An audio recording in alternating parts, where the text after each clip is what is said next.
Hello again.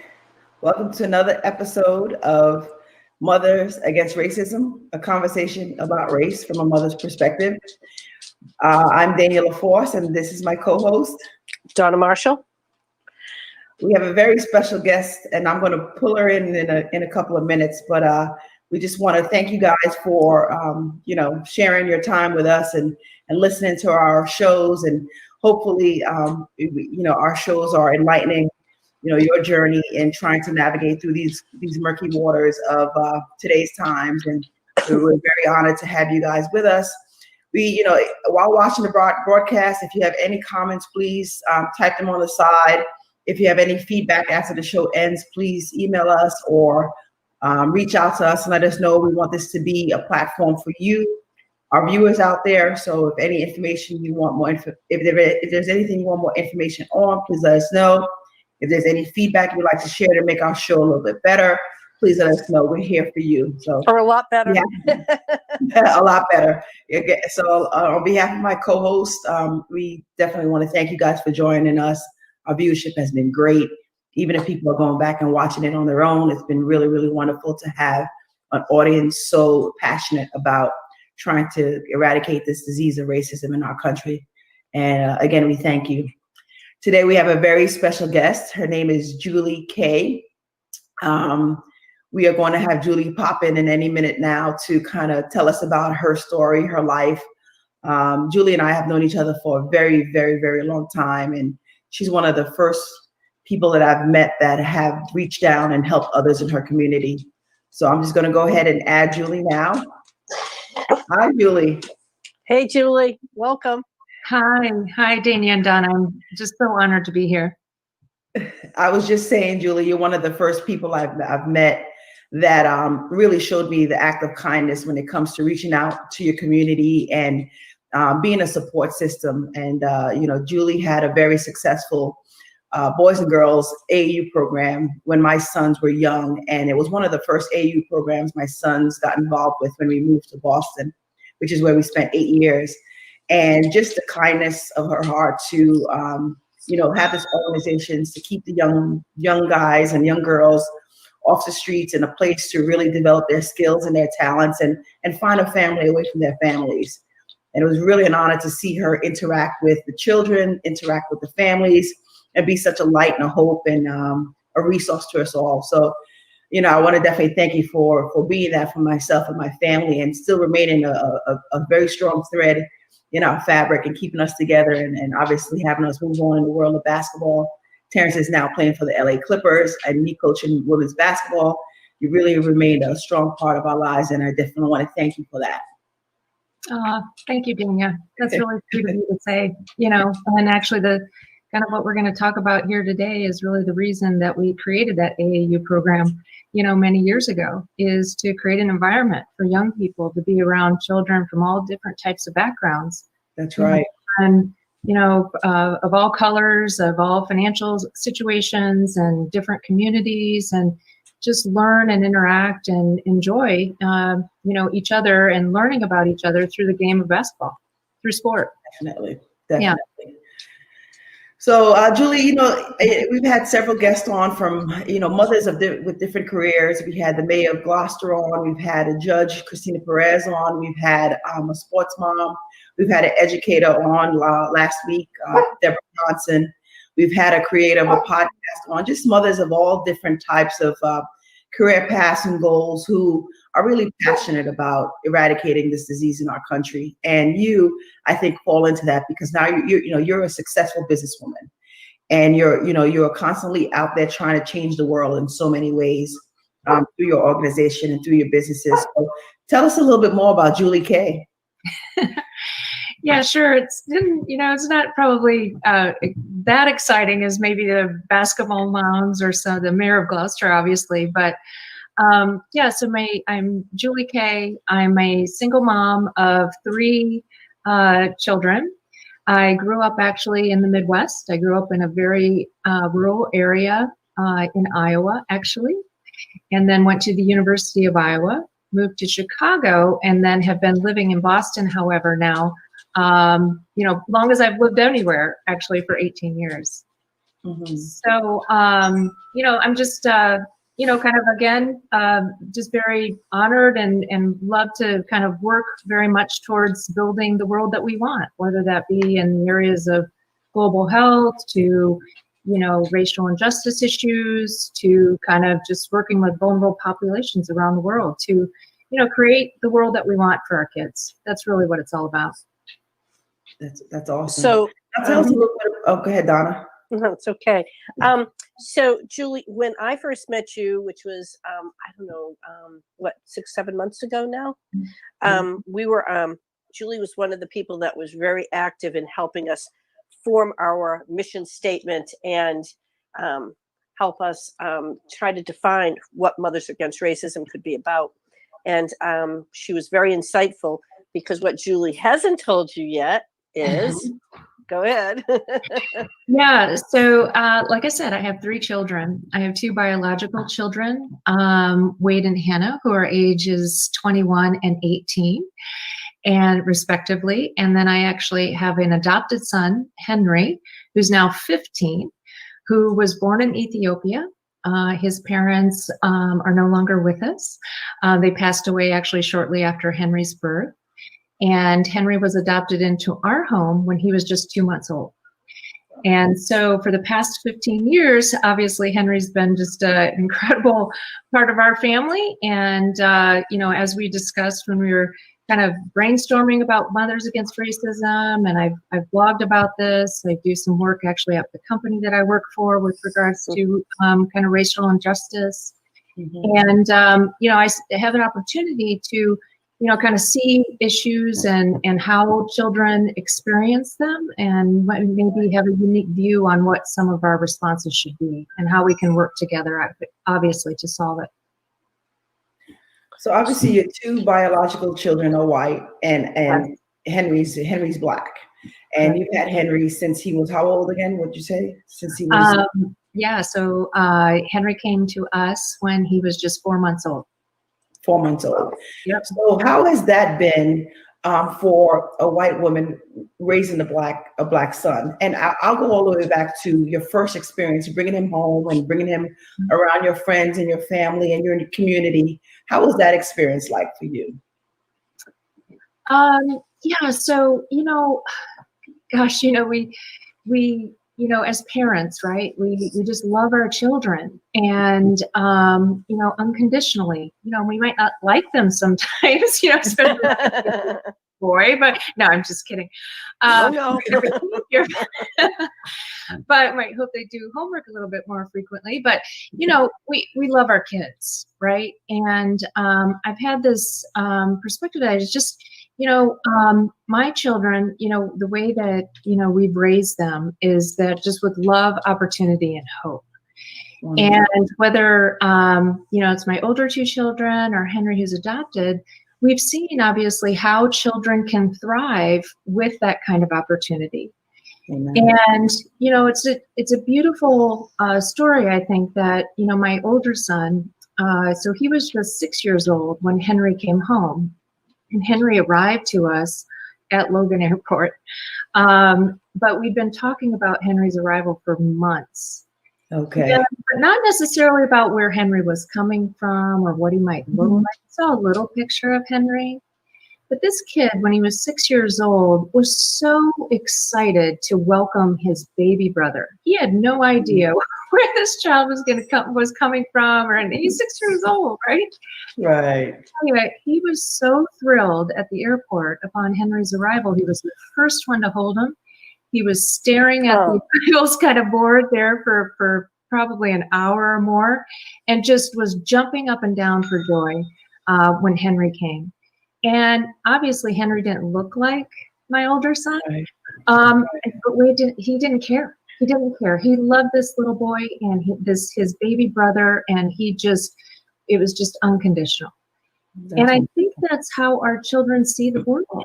And what's very sad and what needs to change is it's the older generations that kind of harbor these issues. And if we can fix that, we can correct our course, we're going to create kind of the the world, if you will, that our children want to live in. And that's one of just unconditional love and support for people from all different backgrounds. Okay. Mm-hmm. Julie, you're doing something with your company too. You're doing Yeah. a project with them. What are you doing with them? Yeah, so for a couple of months, I work for a technology company. I head up all of our philanthropic work and our sustainability work. So that's where we kind of work with nonprofits around the world. We kind of are privileged to work with the United Nations, for example, and leverage kind of our technology for good.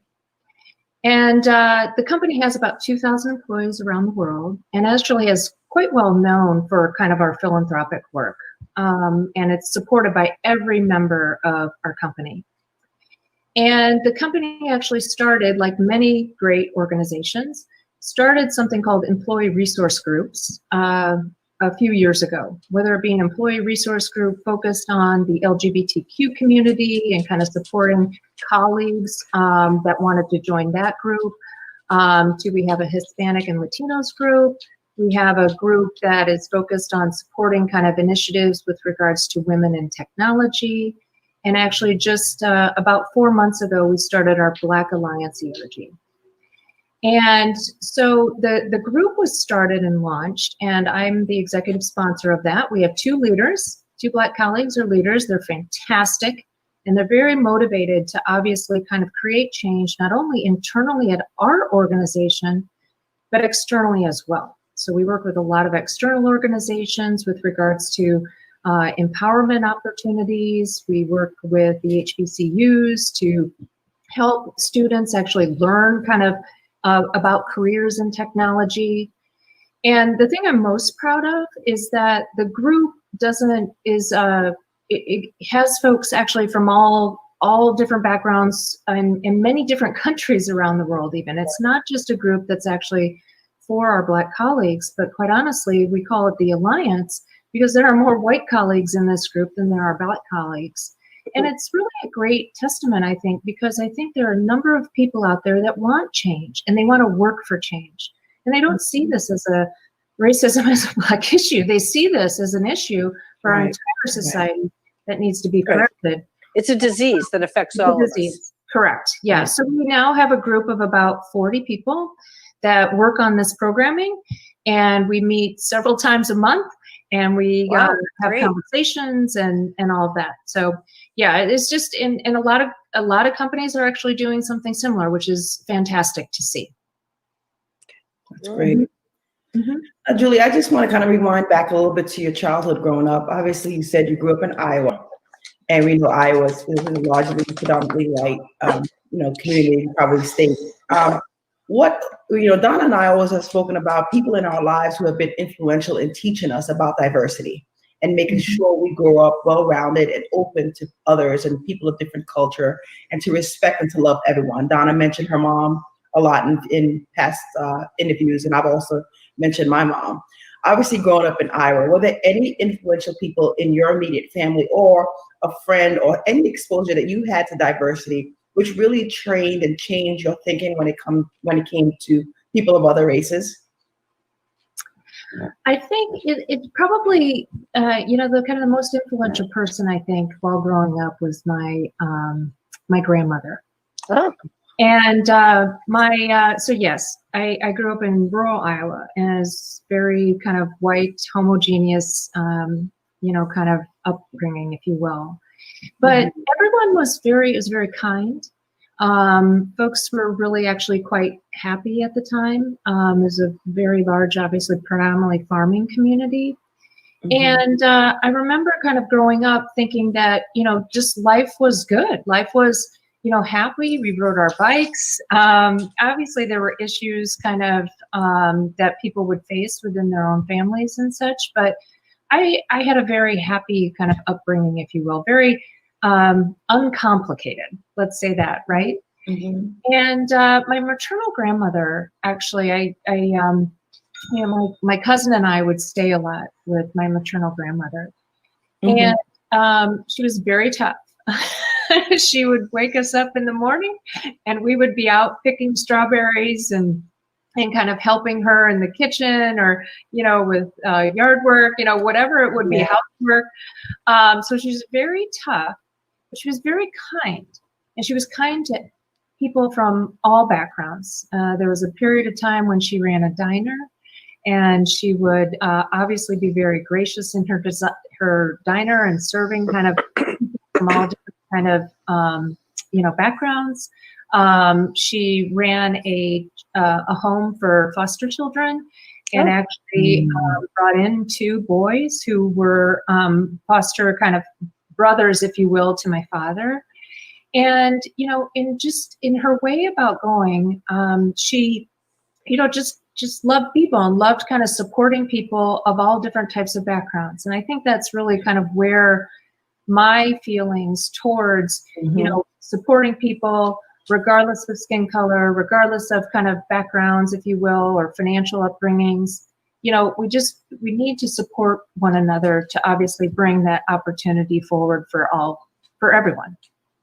Agreed. And there always seems to be someone in our lives that have trained us to kind of be that way. And it transcends through generation to generation to generation. So because you were exposed to how your grandmother treated people that were different, people who weren't even her own, in terms of her being a foster parent and really loving on foster kids who are not her own, you develop that passion for just loving people despite who they are, where they come from. And then obviously with Henry and your children, that's continuing through their generation. And I'm certain that they are going to raise their children to be just like you, in terms of just open and honest, and not seeing color, not seeing race, not seeing any divide, just human kindness and loving approach to people. That's what I think a lot of people have either been exposed to or haven't had as part of their growing up. And I think that generational exposure to different cultures really kind of is the framework to their beliefs on racism.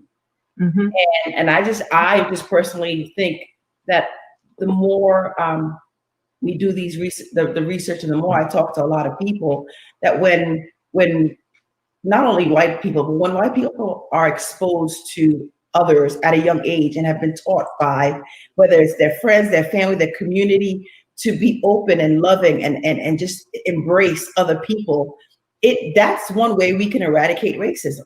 This generational, I wouldn't use it as a curse, but this generational way of thinking about, being inclusive is one of the ways I think we can end racism. And, like I said, just hearing, from a lot of different people, that there was always someone, and even Black people, when there's someone in your family that teaches you to be open and teaches you to love and teaches you to not, carry around biases and stigmas on other people because they're different from your color of your skin. We are much better for this world than the opposite. We raise our children that way, and in turn they will raise their children that way. And I think if we can just continue to tell our stories through this platform of how we were raised to kind of be open and kind of share the love and the kindness with people despite the color of their skin, I think we are doing our part, not only as mothers, but of citizens of the world. This is how it has to be. Yeah, you're exactly right, Danya. And everyone can take part in that conversation, right? It starts at home.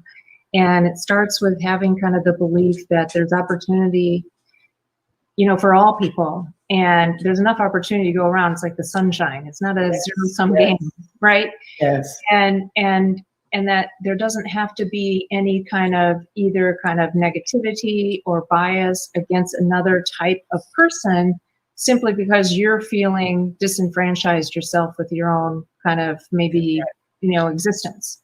But that if we can kind of teach our children, teach ourselves, that the world is really a kind of a lot of opportunity out there, that we will end, like you mentioned, or at least begin to end for our kids, this idea that it's us versus them, or there's only kind of opportunity for myself, if this kind of group doesn't get opportunity, it just starts at home. And those conversations at home need to be had in all, kind of homes, not only in this country, but around the world.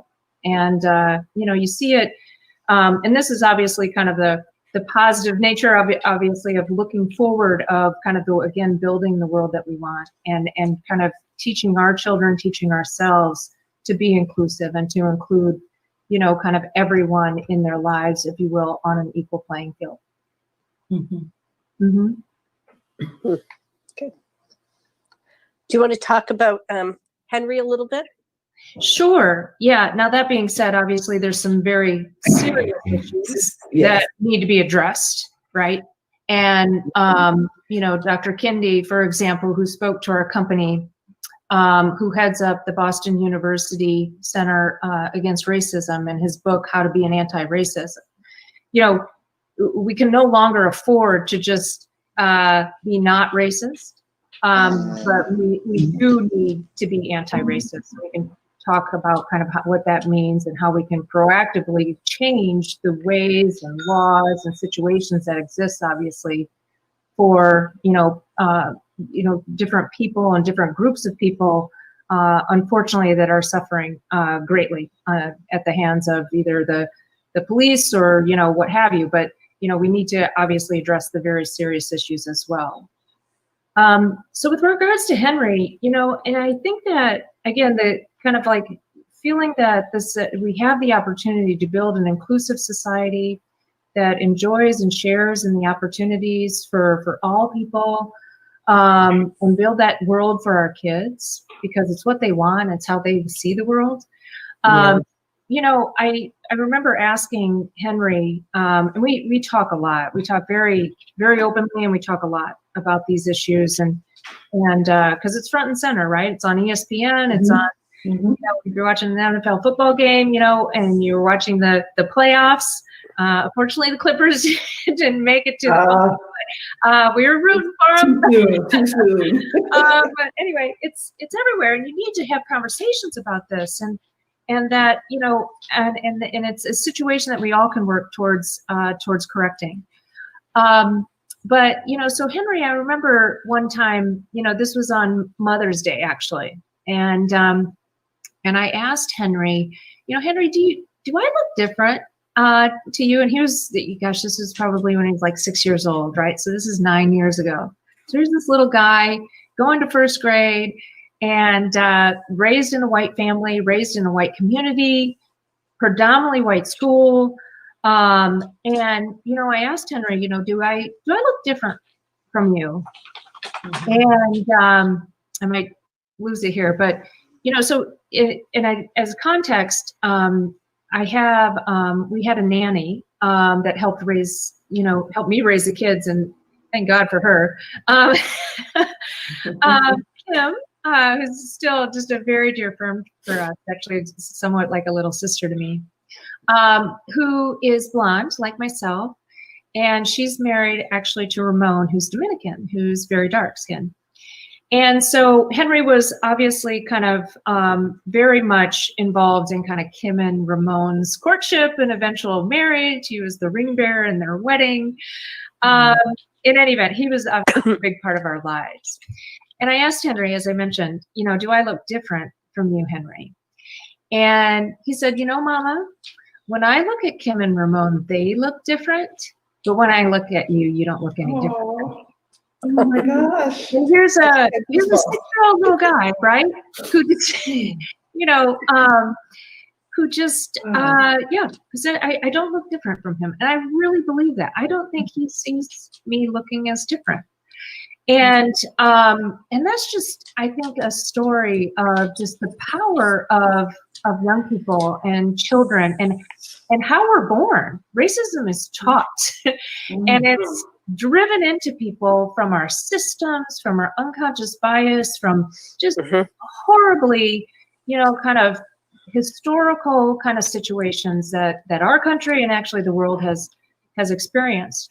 But you're not born racist, and that's not only just white white or black kids. It's not a gene. It's not a gene, and thus that should give us all great hope that we can change this. We're smart enough to change this, And we need to get serious. And I'm very empowered and just, excited about kind of all of my colleagues joining our Black Alliance team, to the many companies out there doing also great things that, I think now finally, with the horrific murder of George Floyd, that we, saw front and center, that we're finally waking up, that this is a situation that is actually keeping everyone back from true prosperity and the world that we want. And it's time to correct it.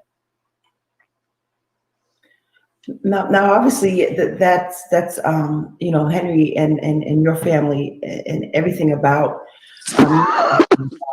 a situation that's just loving and caring, and this is who we are, this is how we have to be to make the world. But obviously, the world has a lot of systemic, as you mentioned, systemic racism out there, and things that keep Black people back, keep us in line, keep us with the impression that only certain people deserve certain things. Have you had that conversation with Henry? And Henry's in high school, correct, Julie? Yes. Yeah, he's a freshman in high school. So, yeah. Freshman in high school. He's going to start driving soon if he hasn't already. He's going to go out into the world and just scary in and of itself, Tanya, right? Like, yes. Just driving. Also, just driving, okay?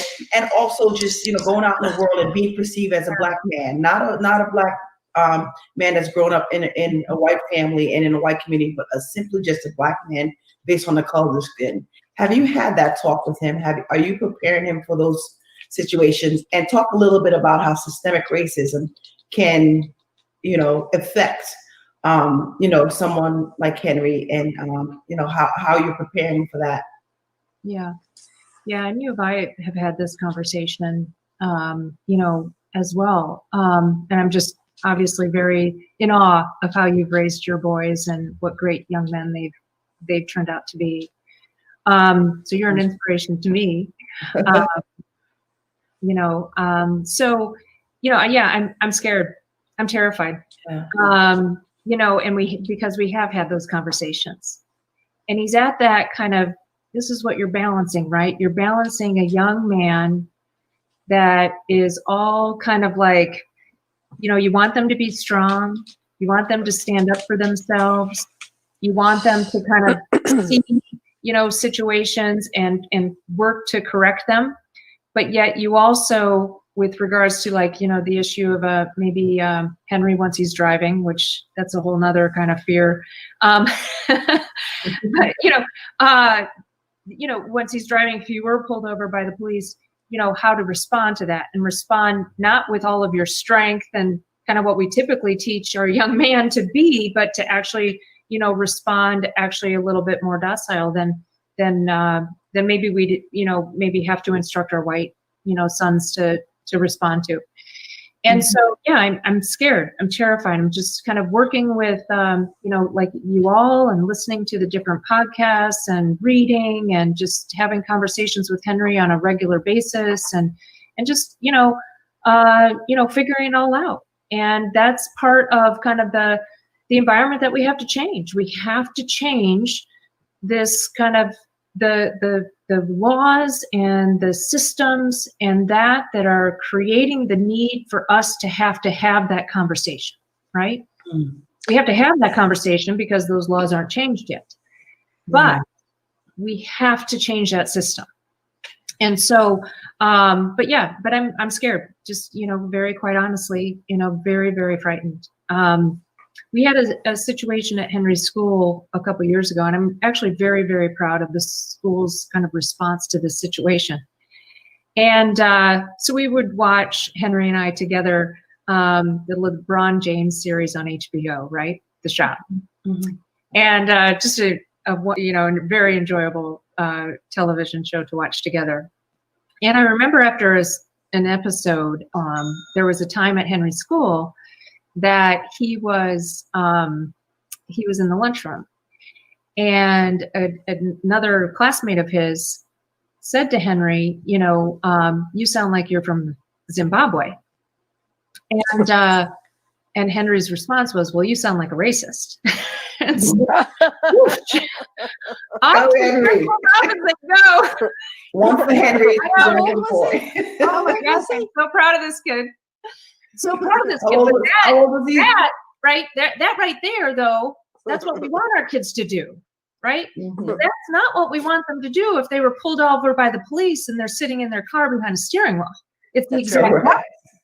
And so, as a parent, how do you teach your children to be strong, but yet at the same time, it's just absolutely abhorrent to me that we have to teach them to show restraint, because that situation could go completely left if he actually had a similar response that he did in the lunchroom. That's And right. so we've got to fix that. Like, that's just, and again, I'm so proud of him and so proud of the school. They, talked to the young man that made the first comment. They brought in that young man's parents. They said, this is not what we teach here. You can choose if you want to continue this kind of talk that your son obviously, brought about in the lunchroom. You can choose to leave our school, but that's not what's going to happen here at our school. And actually supported Henry 100% in his response to that. So very, very proud of that school. And Can I ask you how did the parents respond? Actually don't know, Donna. They did not kind of have a meeting of the parents or anything like that. I know the child's still in the school, so I would hope that the parents were horrified as well that their son made that comment, and are working at home, and to change that, right? Because there's something there. It's I see it as it's a bully, right? It's a bully who might not kind of have this like, I'm a white supremacist view. I mean, the kid's, 12 years old when he said this. But the issue for him was that, bullies like to find weakness. And if you're going to be a bully and you want to bully someone, you're going to look for their weakness. And obviously this kid saw Henry's blackness as his weakness, right? And so, right, it's not like another kid making fun of another kid, right? Like, it's Right.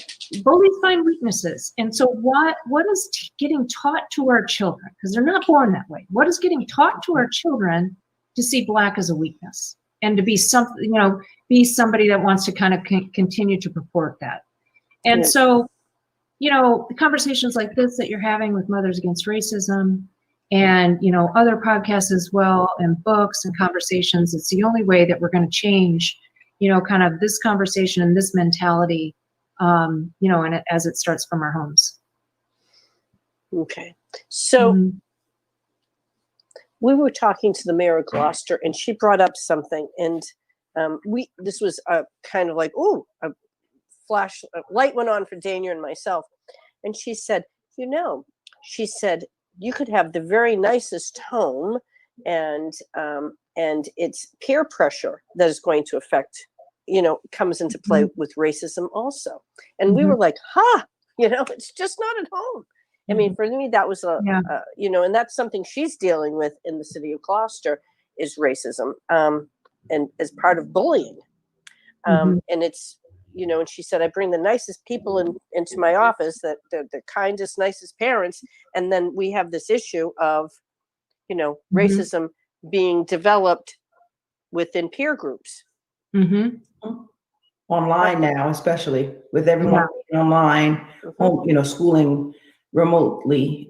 They're saying that now there's a lot of bullying going on somehow, some way through now technology, through the computer, and still finding a way to be punitive, still finding a way to be demeaning, still finding a way to hold people down through now technology and not actual interaction in the classroom. Right. One of the things that she brought up. Now they're battling, Yeah, I'm sure we're going to have to work even harder, right? Right. But what was brilliant with her is that she's like on it. She's like, we're going to get through it. And so I think it's all of us in many different aspects of life, in business, mothers, what we're being taught at home, but it goes, steps further than that. But I still think it's the parents that have to say, oh, my child's being a bully. Let's figure out why my child's being this bully. Mhm. Exactly. Yeah. So we have a lot of work to do. We have a lot of work to do, and it shouldn't be, I want to say, so we've had some other situations, because I have this unique experience, right?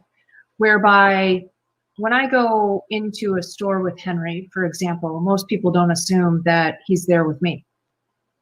And so if Henry gets a second look because he's a young teenager walking into a store alone, maybe in the city of Boston or something like that, I'm right there, and I actually kind of am very kind of aware of kind of responses to Henry and kind of living his life. It's almost like I feel somewhat like a secret agent, kind of, like I'm seeing kind of life through his eyes, because people don't see that or necessarily assume that he's there with me.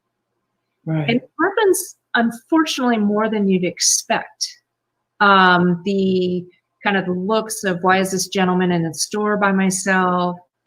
Why is he standing in line next to this person? What's he doing here?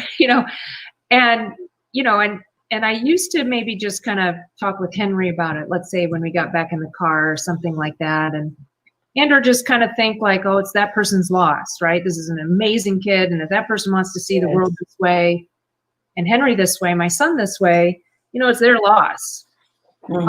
That's how I see it. And so, but I've since probably for the past number of months, I've taken a much different approach. I'm much more vocal. And if I see something like that happening, and this gets to your point, Donna, about how parents, if they see something happening, we need to speak up and talk about that. That's wrong. And how do we change it? How do we correct it? Because I become much more vocal. If I, walk in a store with my son and I see him getting some kind of sideways look because people think that he's there by himself, I'll say something, and we got to face it head on. And it's created a couple of uncomfortable situations, but by the most part, that kind of interaction, most people have responded saying like, oh, that's great. And then then the next time, maybe they won't look at a young person, a young Black man differently anymore, because they'll recognize that's the son of another mother.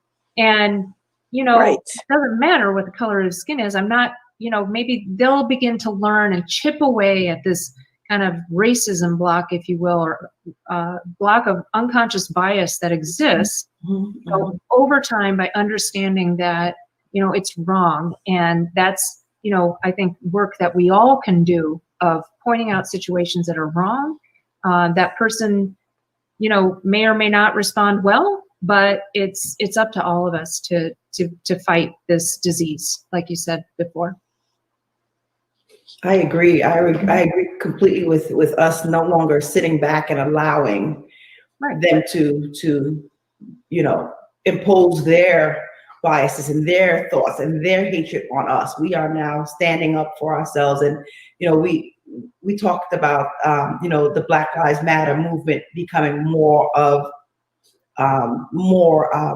powerful when we had other people stepping up with us. Right. Just Black people marching and protesting down the street. We had whites, we have people of all different cultures, all different ages, just people who are fed up with the treatment and fed up of sitting back and taking it and not being vocal about it and not standing up for one another.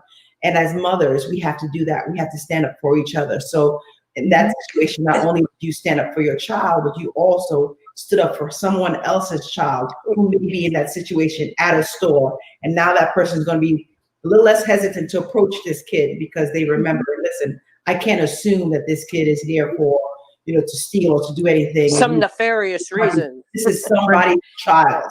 This is someone's child. And I think, we have to, we're doing that now. I think a lot of people in this country are standing up in different ways and saying enough's enough. And, Donna, I want you to share your story with Julie. I'm sure she's there, but I think this is a very, very powerful story. And I definitely want Donna to share this with you. Okay. So about a week ago, I'm texting Dania and I said, let me tell you what happened. I was driving to work and I saw a police car pulled over, and a car pulled over with doors open, the hood up, the trunk up, everything open, and a young man of color sitting on the side of the road. And I said, drove by once, and then of course I circle back just to make sure, what's going on. And I decided that I would pull over, but not right there, but like 100 feet away so I could watch. I mean, I was just going to watch. I couldn't hear them or anything.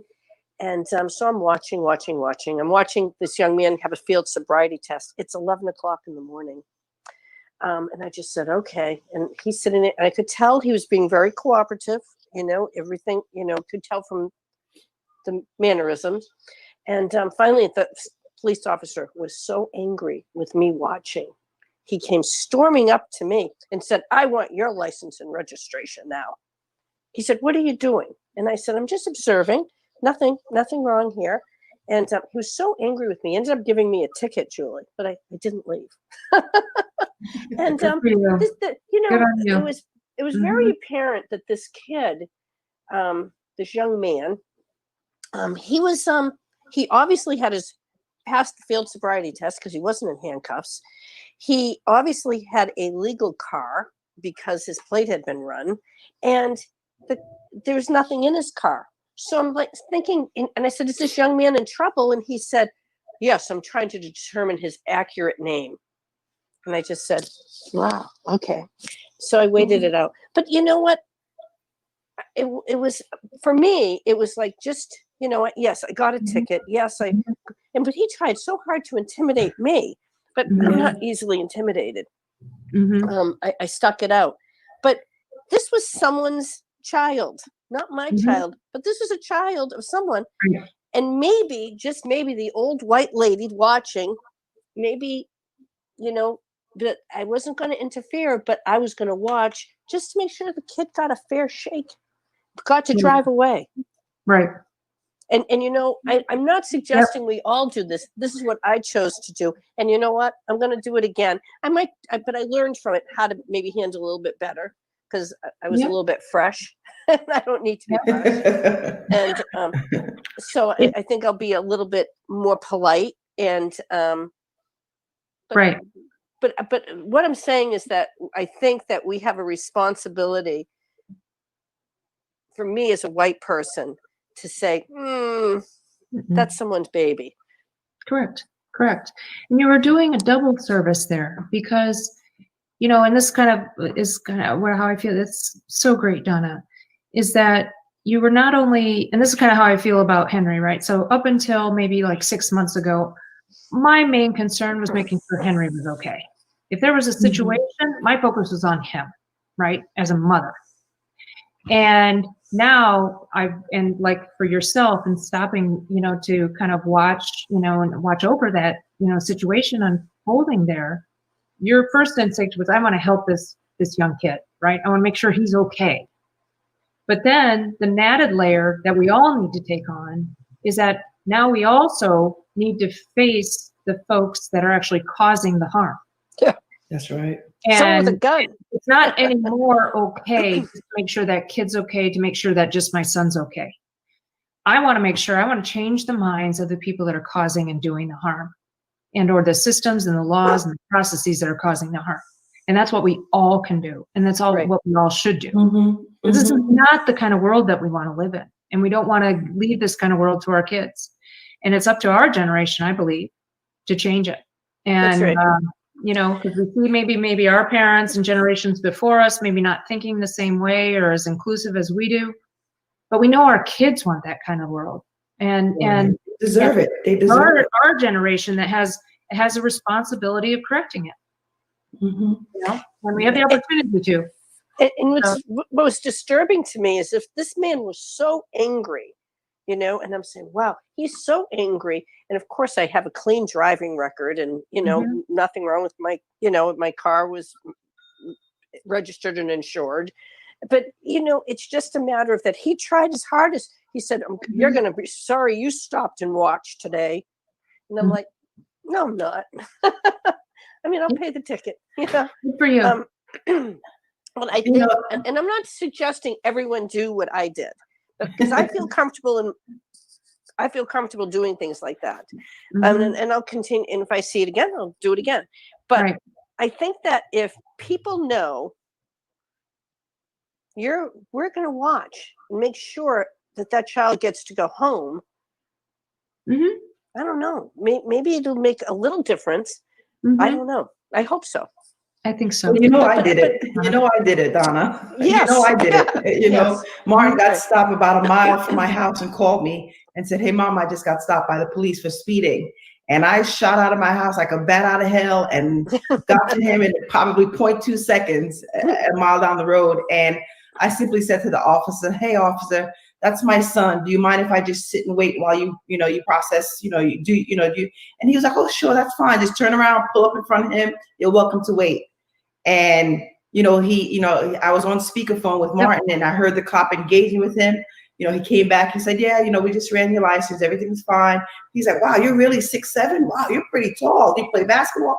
I mean, that engagement, that level of just treating people like they're human and kind of just de-escalating a very, very scary situation for my son and myself, to being human and being just concerned and just being. I thought that was amazing, and I did it, and it was my son. So next time the cop stops someone, he'll be thinking about, this is someone's child, Right. and Right. de-escalating these traffic stops, just treating them. And here's my thing, and I kind of see it as defensive driving. When you're driving, by yourself on a road, one lane, you zone out, you're just cruising, raising our children when they were young, we're cruising. We're pouring into them, we're developing them into good people, loving human beings, educated, well-rounded. And then they go out into the world, and you now have to be defensive. You have to protect them. Like, it's like driving now you're driving in the city. Now you have to be a defensive driver. You have to assume that everybody else around you can't drive and will harm you because they don't know what they're doing. They're not staying in their lanes. They're coming out from all over. So when you're driving in the city, you're paying attention. You're looking at what everyone else is doing in their car around you.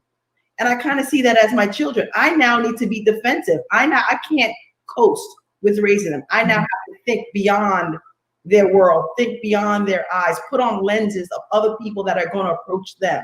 How are they going to treat them on a traffic stop?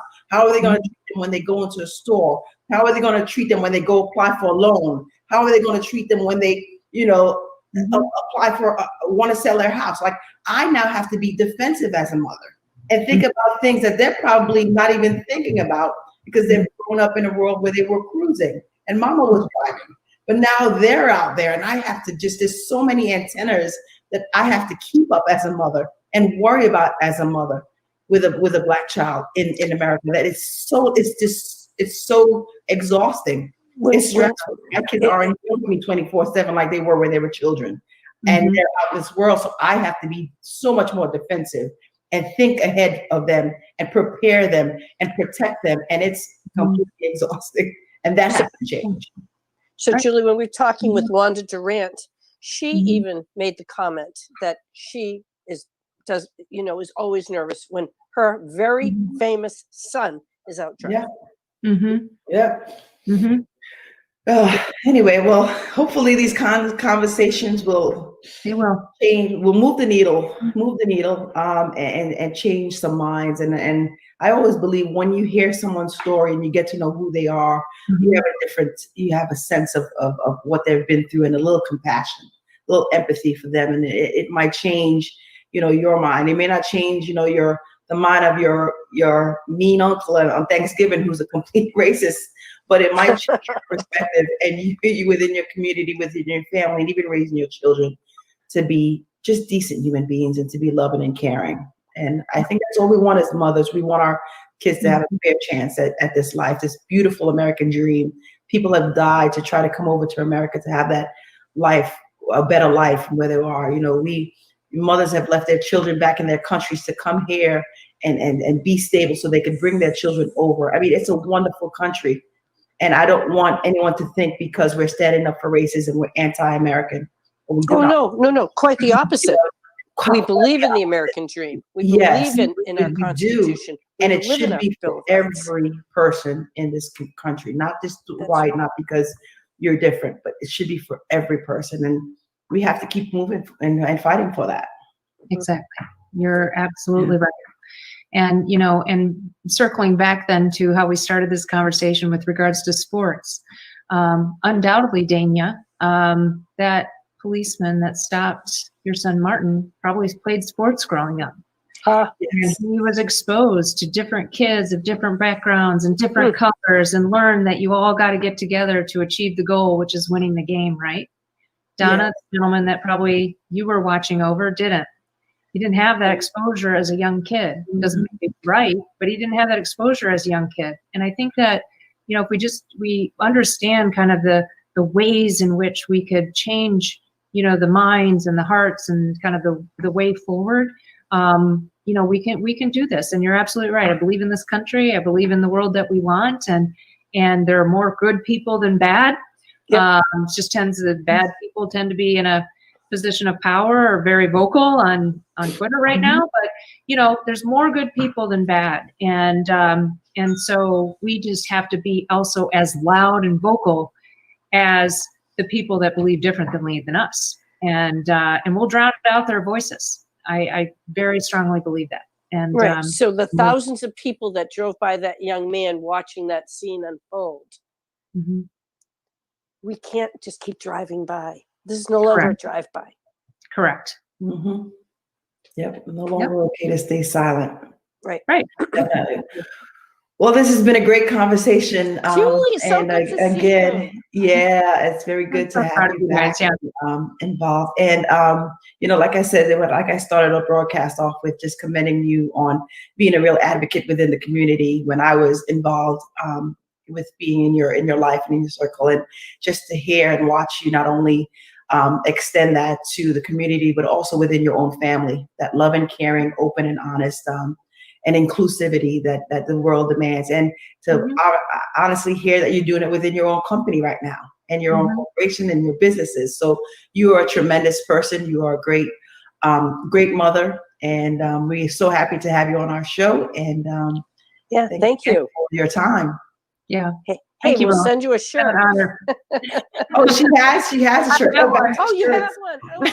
Yes, make sure you guys purchase your shirts and support our cause. But very happy to have you, and very happy to have this platform, this opportunity to discuss real issues that affects mothers all across the country. So thank you all very much. Thank you. Have a great day. Stay well. Bye.